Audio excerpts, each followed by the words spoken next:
ओम गण गणपते नमः। ओम नमः शिवाय। राधे राधे। भोलेनाथ सब देवों के देव कहे जाते हैं, तभी उन्हें महादेव की उपाधि दी गई है।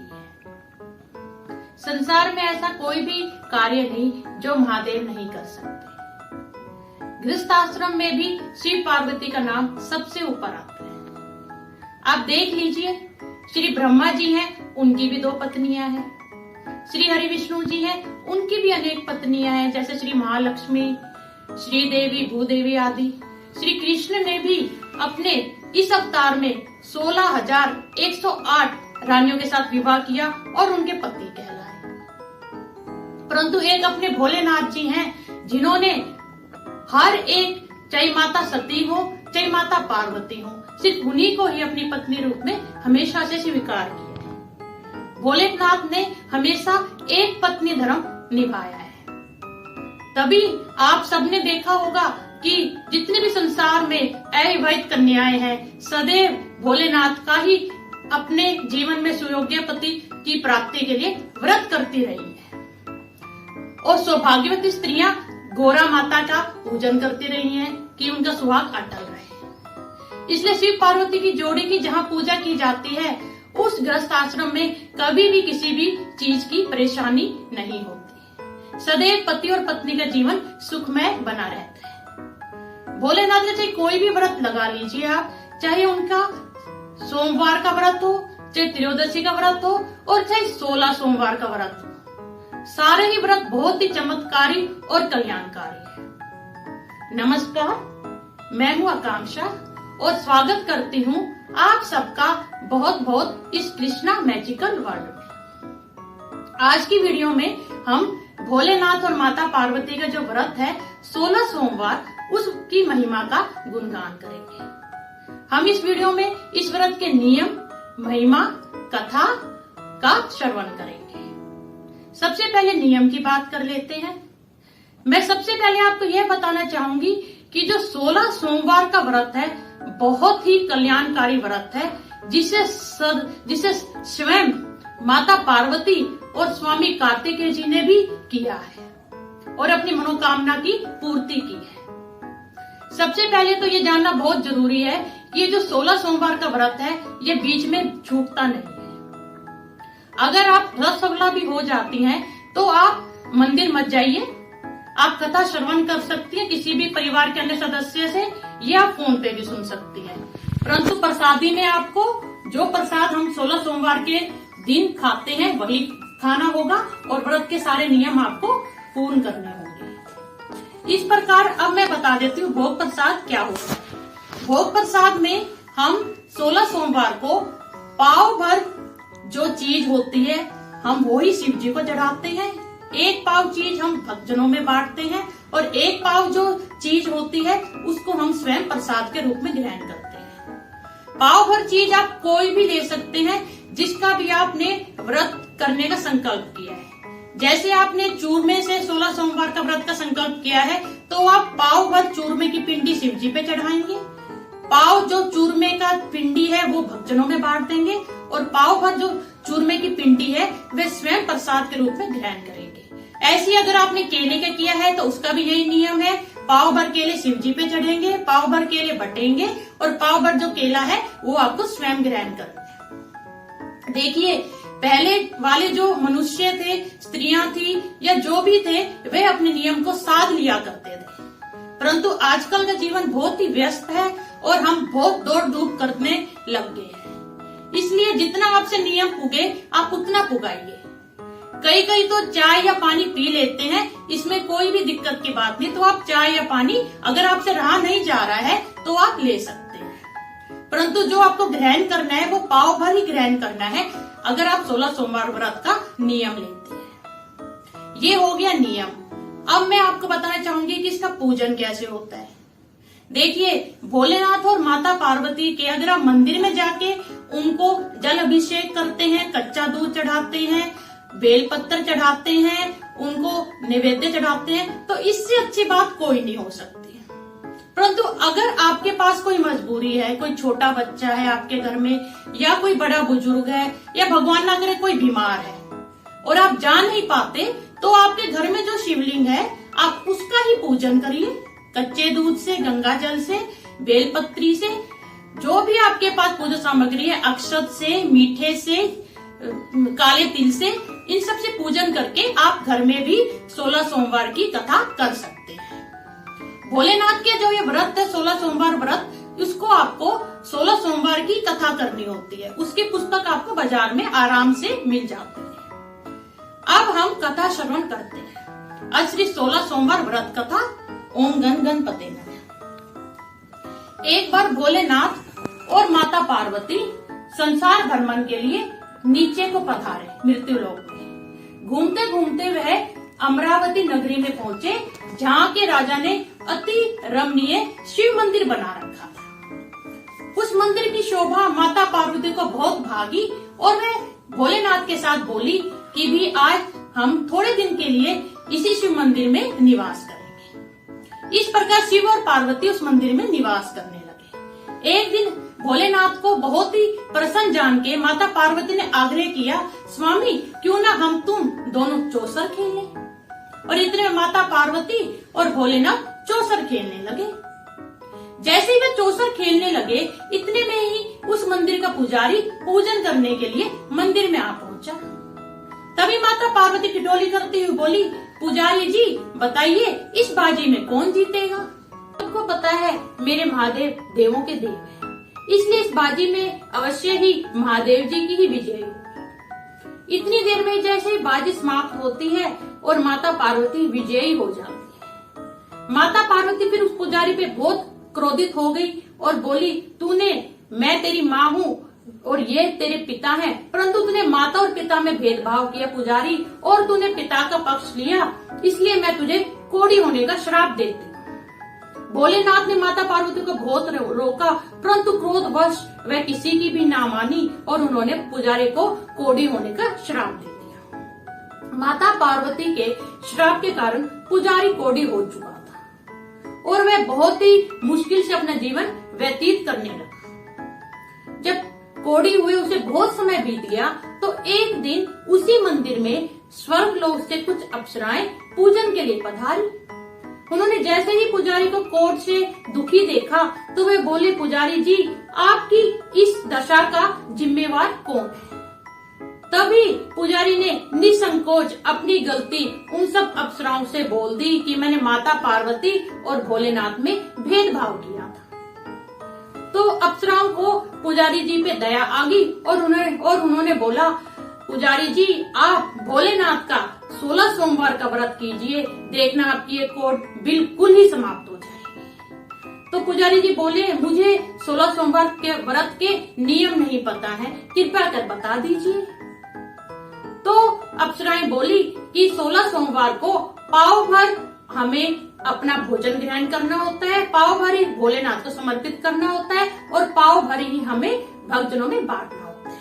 और भोलेनाथ की जैसे ही आप पूजा करते हो वैसे ही आपको पूजा करनी होती है और उनकी कथा करनी होती है। पुजारी ने जैसे ही अप्सराओं ने बताया वैसे ही 16 सोमवार के व्रत का संकल्प किया और भोलेनाथ के 16 सोमवार व्रत संपूर्ण किए।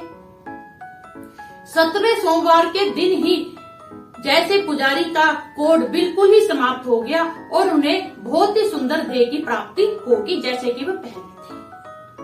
कुछ दिनों के बाद शिव और पार्वती उसी मंदिर में पुनः पधारे।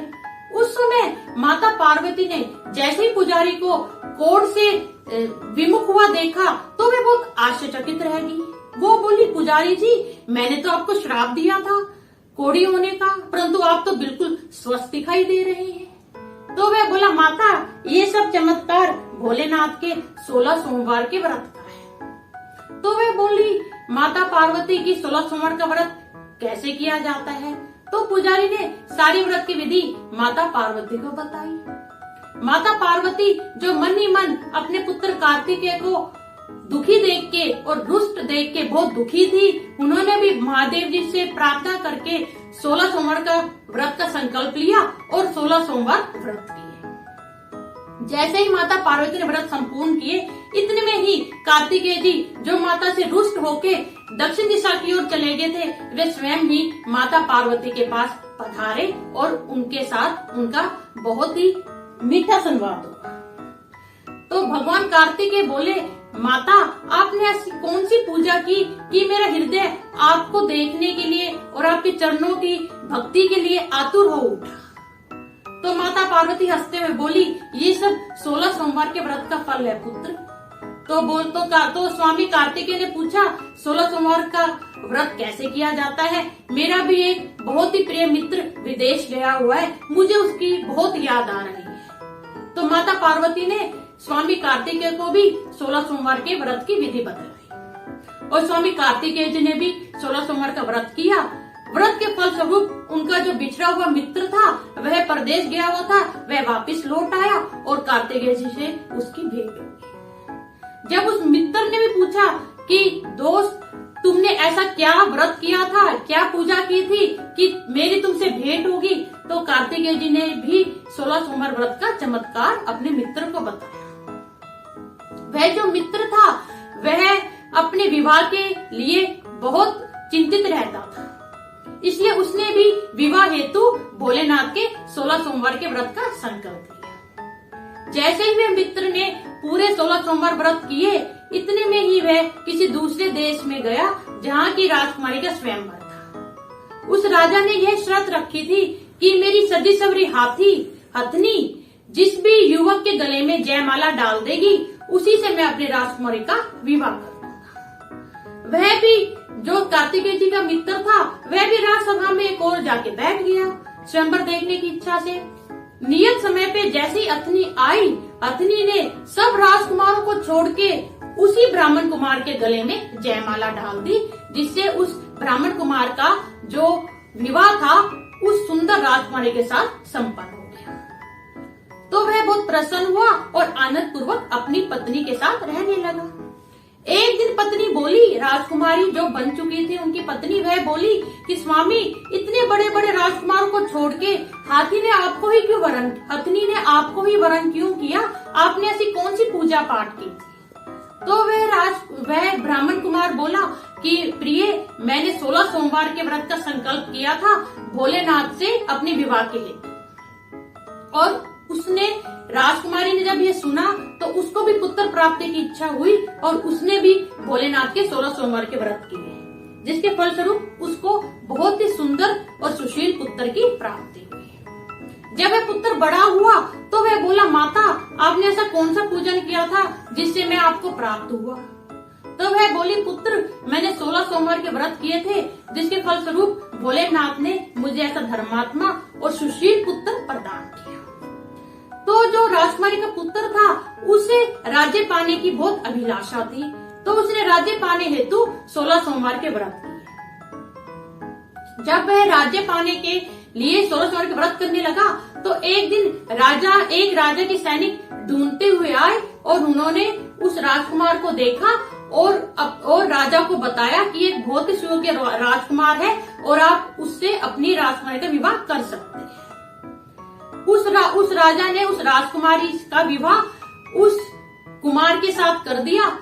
वह राजा जब दिवंगत हो गया, उसके कोई पुत्र नहीं था, इसलिए वह राजकुमार ही वहाँ का राजा बनाया गया। राजा बनने के बाद भी वह राजकुमार शिव पूजन करता रहा।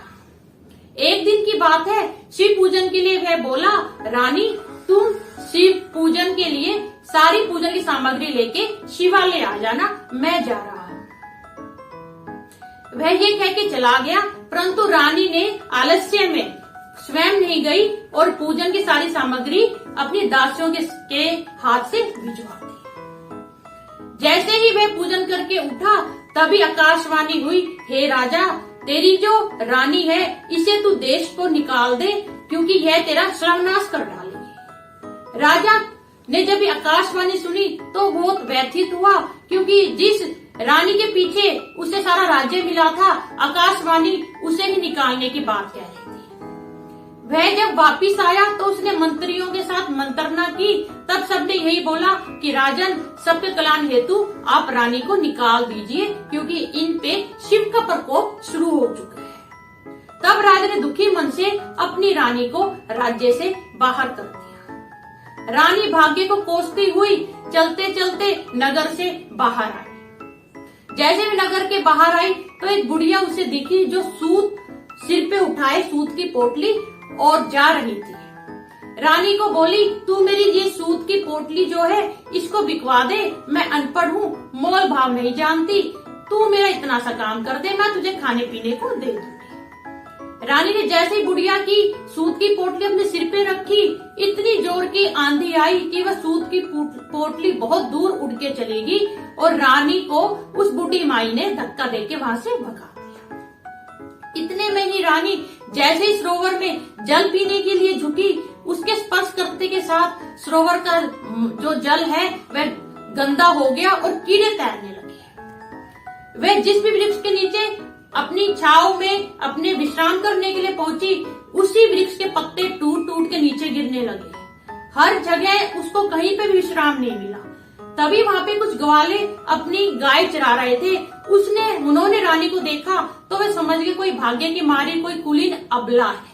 इसलिए वे सब लड़के थे जो उन्होंने मंदिर के गोसाई जी जो जंगल में रहा करते थे उनके पास रानी को ले गए और बोले कि गोसाई जी यह कोई कुलीन अबला है, ये जंगल में भटक रही है। जैसे गोसाई जी ने रानी को देखा तो वे समझ गए कि यह तो किसी देश की रानी लग रही है, लगता है इसके साथ कुछ ना कुछ अब अनहोनी हुई है। तो उन्होंने गोसाई जी ने रानी को कहा कि रानी पुत्री, तुम यहाँ पे रह सकती हो मेरे आश्रम में, मैं तुम्हें पुत्री के समान रखूंगा अगर तुम रहना चाहती हो तो। यह सुन के रानी को कुछ संतोष हुआ और वह आश्रम में उन गोसाई जी की पुत्री बन के रहने लगी। परंतु रानी जो भी कोई खाना बनाती उसमें ही कीड़े पड़ जाते, जो कोई घड़े में पानी भरती वही पानी गदमला हो जाता, उसमें भी कीड़े पड़ जाते। तो एक दिन गोसाई जी यह सब देख के बहुत दुखी हुए और बोले, पुत्री तुम पे किस देवता का प्रकोप है, मुझे सब कथा बताओ। तो रानी बोली, ए महाराज, मैंने शिव जी की आज्ञा का उल्लंघन किया और उनकी पूजा सामग्री में मैंने दासियों के द्वारा भिजवा दी और खुद मंदिर नहीं गई पूजन में। तो गोसाई जी बोले, पुत्री शिव जी को प्रसन्न करने का तो एकमात्र साधन 16 सोमवार का व्रत है। तुम 16 सोमवार का व्रत करो, जिसके फलस्वरूप अवश्य ही शिव जी का प्रकोप तुम पे शांत हो जाएगा। और रानी ने संकल्प करके भोलेनाथ के 16 सोमवार का व्रत किया, जिसके फलस्वरूप राजा को रात्रि को ऐसे ध्यान आया कि रानी को गए हुए बड़ा समय बीत गया है, मुझे उसकी तलाश करनी चाहिए। और राजा ने चारों दिशाओं में अपने सैनिक रानी को खोजने के लिए भेज दिए। तो कुछ सैनिकों ने गोसाई जी के आश्रम में जब रानी को देखा तो वे बोले कि ये हमारे देश की रानी है, आप इन्हें हमारे साथ भेज दीजिए। परंतु गोसाई जी बोले, मैं सैनिकों के हाथ अपनी पुत्री को बिल्कुल भी नहीं भेजूंगा। तब राजा स्वयं आए और उन्होंने गोसाई जी से विनती की कि यह जो देवी आपके आश्रम में है गोसाई जी, यह मेरी पत्नी है और आप इन्हें मेरे साथ भेज दीजिए, क्योंकि इन पे शिव जी का कोप था, परंतु अब शिव जी ने मेरे को स्वप्न में आज्ञा दी है, इन पे उनका प्रकोप है जो शांत हो गया है। तब गोसाई जी ने बहुत ही प्रसन्न मन से, बहुत ही प्रसन्नता के साथ रानी को अपनी पुत्री के भांति विदा किया। राजा रानी नगर में आए, खूब मंगल गान हुआ और उसके बाद राजा रानी जब तक जिए तब तक उन्होंने 16 सोमवार का व्रत किया, शिव पूजन किया और अंत में शिवलोक की उन्होंने प्राप्ति की। कोई भी व्रत जब तक संपूर्ण नहीं होता, जब तक उसका उद्यापन नहीं होता। इसी प्रकार मैं 16 सोमवार के व्रत का उद्यापन की विधि आपको बताना चाहूंगी। उद्यापन में जिस भी 16 सोमवार में आप किसी भी वस्तु का जो भी आप व्रत कर रहे हैं, चाहे वो चूरमा हो, चाहे वो बेसन के लड्डू हो, चाहे वो केले हो, चाहे वो दूध हो, चाहे वो दही हो, उसी चीज का, उसी वस्तु का आपको 17वें सोमवार को 5.25 किलो, या आप बोल सकते हैं 5.25 किलो ही समझ लीजिए आप, 5.25 किलो उस वस्तु को, उस चीज को आपको एकत्रित करना है, भोलेनाथ के मंदिर में लेके जाना है और उनकी पिंडी के समक्ष उसका भोग लगाना है। उसके बाद वो आप जो 5.25 किलो की जो आपकी भी चीज है उसे आप समझ सकें प्रसाद के रूप में बांट दें। इस प्रकार आपका उद्यापन संपूर्ण हो जाएगा। भोलेनाथ और माता पार्वती को अगर आप वस्त्र पहनाएंगे, माता पार्वती गौरा देवी को पूरी श्रृंगार की वस्तु उनकी साड़ी और जयमाला के साथ अगर आप समर्पित करेंगे तो अति फलदायक होगा। तो आपने देखा 16 सोमवार व्रत की इतनी महिमा है कि इसको जितने भी लोगों ने किया है उसके भोलेनाथ और माता पार्वती ने मनोकामना अवश्य पूर्ण की है। आशा करती हूँ आपको भी इस चमत्कारी व्रत की कथा बहुत आनंददायी लगी होगी। इसलिए अब मिलते हैं अगले वीडियो में एक नई कथा के साथ। अब मुझे जाने की आज्ञा दीजिए। धन्यवाद। राधे राधे।